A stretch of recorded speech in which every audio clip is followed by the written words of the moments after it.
Estamos de volta. Em conversa com a imprensa, Fernando Haddad defendeu a desoneração da folha de pagamento. O ministro da Fazenda afirmou que o veto do presidente Lula é uma tentativa de correção das distorções tributárias.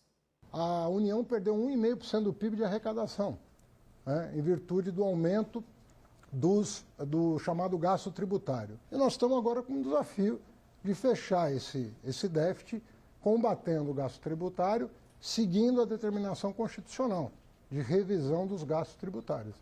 É o que nós estamos fazendo, é o que nós vamos continuar a fazer.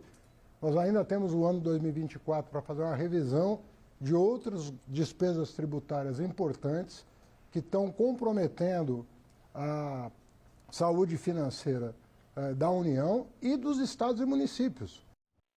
Internacional agora, autoridades ucranianas anunciaram que quase todos os drones russos lançados foram abatidos. O ataque foi considerado o pior desde o início da guerra. O maior ataque com drones russos desde o início da invasão. Neste sábado, autoridades ucranianas informaram a derrubada de 74 dos 75 drones russos lançados durante a noite, no que classificou como o pior ataque com estes dispositivos contra o seu território desde fevereiro de 2022. O exército afirmou que a Rússia lançou um número recorde de drones Shahed de fabricação iraniana, a maioria abatida sobre a capital Kiev, causando cortes de energia no centro da cidade, onde as temperaturas caíram abaixo de 0 graus Celsius. As autoridades relataram 5 pessoas feridas em Kiev, incluindo um menino de 11 anos. A prefeitura informou que o alerta aéreo durou 6 horas e os restos dos drones caídos causaram incêndios e danificaram edifícios em diferentes pontos da capital. O ataque deste sábado coincide também com o Holodomor, a fome e morte de milhões de pessoas no país na década de 1930, devido às políticas do líder soviético Joseph Stalin. 2 semanas após um desabamento de um túnel na Índia, os 41 trabalhadores seguem presos. Equipes de resgate encontram dificuldades para libertá-los. Já são 2 semanas de esforços para resgatar os 41 trabalhadores presos após o desabamento de um túnel na Índia. Neste sábado, restando apenas 9 metros, as equipes que trabalham no local encontraram novamente obstáculos, que dificultam a perfuração de uma via para libertá-los.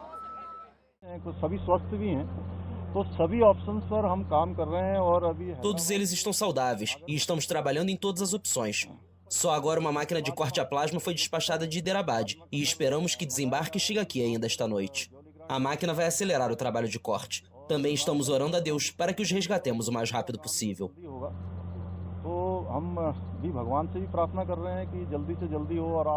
Os engenheiros também trabalham há dias para colocar um tubo de aço em 57 metros de terra, concreto e entulho, que mantém os trabalhadores presos desde 12 de novembro. O grupo é mantido em um espaço de 8,5 metros de altura por 2 quilômetros de comprimento. Em um novo desafio, a perfuradora bateu em um emaranhado de barras enterradas em estruturas metálicas e veículos de construção. Do lado de fora do túnel, ambulâncias estão preparadas, assim como um hospital de campanha para receber os 41 homens. De volta ao Brasil, comunidades inteiras ficam isoladas em razão da estiagem extrema no Amazonas. E essa situação aumentou ainda mais o desafio de levar justiça ao interior do estado, sobretudo aos povos mais distantes. Amanhece no coração da fronteira da Amazônia, no extremo oeste do estado do Amazonas.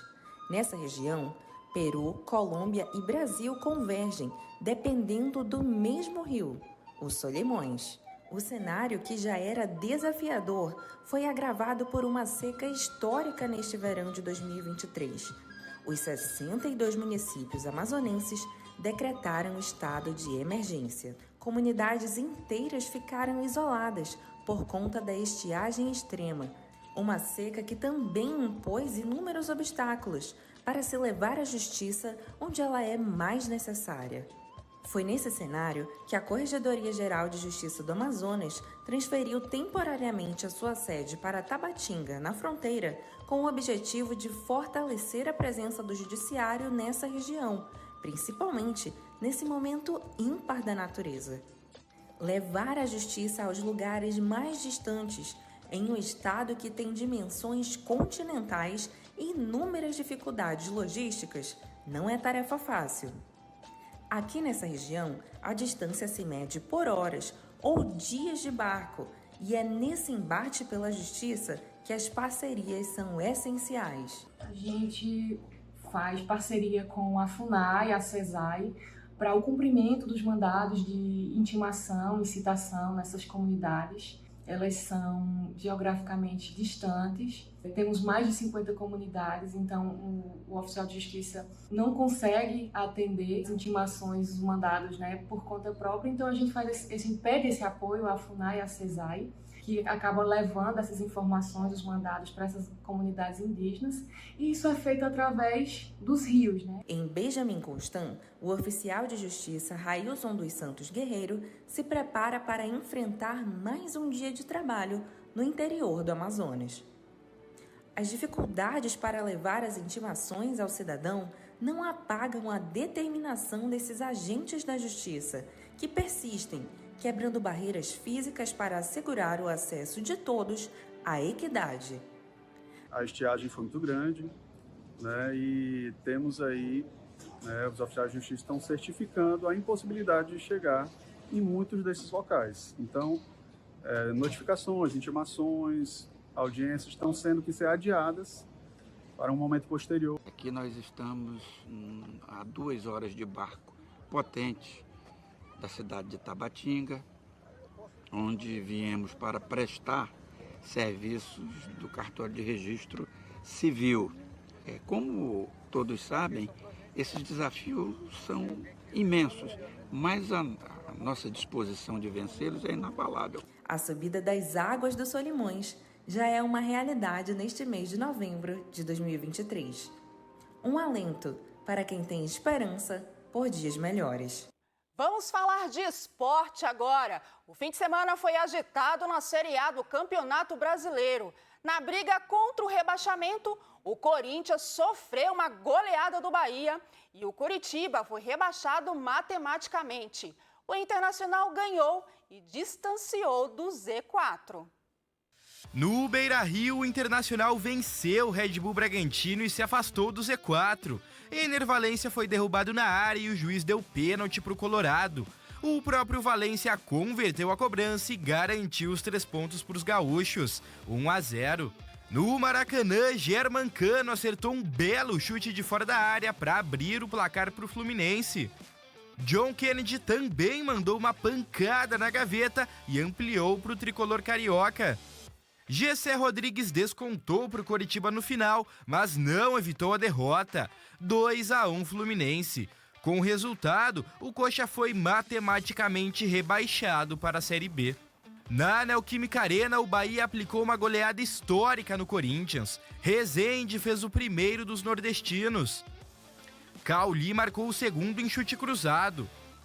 Ainda no primeiro tempo, Tassiano fez o terceiro em cobrança de pênalti.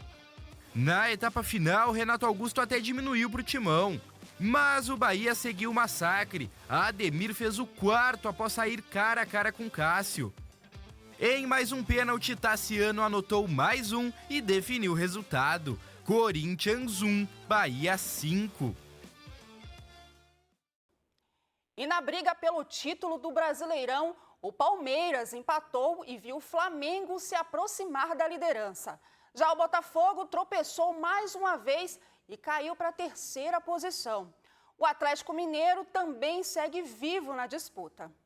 Na Arena MRV, o Atlético Mineiro atropelou o Grêmio. Guilherme Arana mandou uma pancada de dentro da área para fazer o primeiro. O segundo foi de Zaratio, que chutou entre as pernas do goleiro tricolor. E o terceiro foi do incrível Hulk, que bateu cruzado e acertou o cantinho da rede. 3-0 para o Galo, que ficou a 3 pontos da liderança. No Newton Santos, o Botafogo abriu o placar logo aos 10 minutos, quando o Danilo Barbosa marcou encabeçada após falta cobrada na área.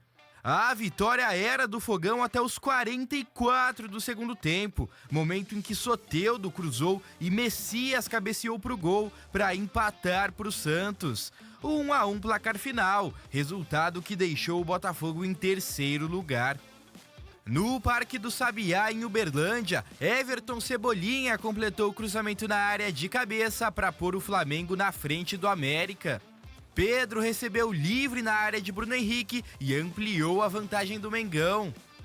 E em toquinho de letra, Everton Ribeiro balançou a rede e fechou a conta para o rubro-negro.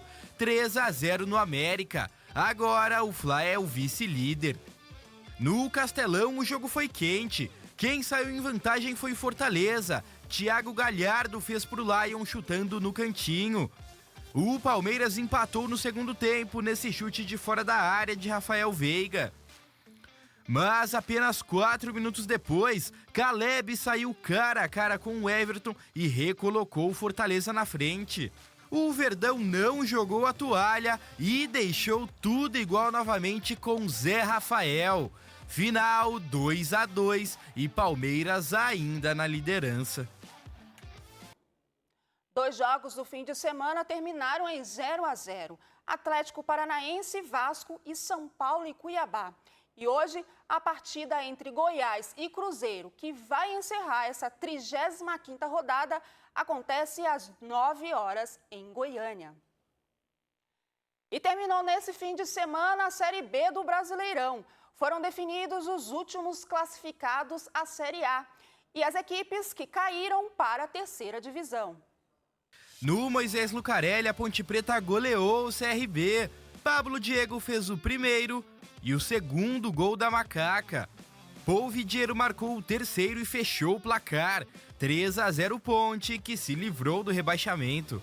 Na Arena Condá, o Vitória até começou na frente após esse gol de Welder. Mas a Chape empatou com Marcinho, virou com Kaique e ainda fez o terceiro com Bruno Nazário. 3-1 placar final, resultado que evitou o rebaixamento da Chapecoense. Em Tombos, o Tombense perdeu para o Mirassol e caiu para a 3ª divisão. Luiz Otávio marcou o gol do jogo, 1-0. Na Ilha do Retiro, o Sport goleou o Sampaio Corrêa por 4-1. O resultado não serviu para os pernambucanos, que mesmo com o massacre não conquistaram o acesso, e muito menos para os maranhenses, que foram rebaixados para a Série C. Em Novo Horizonte, o Novo Horizontino venceu o Criciúma com gols de Marlon e de Rômulo. Apesar da vitória por 2-0, o time paulista não conseguiu entrar no G4 e ir para a elite. Quem também ficou sem o acesso foi o Vila Nova. A equipe goiana só precisava vencer o já rebaixado e lanterna ABC no Frasqueirão. Só que perdeu por 3-2 e não atingiu o sonhado objetivo. E a vaga do Vila na Série A acabou ficando com o rival Atlético Goianiense. O Dragão goleou o Guarani por 3-0 no Antônio Ascioli e garantiu o retorno à 1ª divisão após um ano. Quem também voltou para a elite um ano depois de cair foi o Juventude. O jaconeiro bateu o Ceará por 3-1 de virada no Presidente Vargas e ainda garantiu o vice-campeonato da competição. E o Século News, 2ª edição, fica por aqui e a gente volta amanhã. Até lá!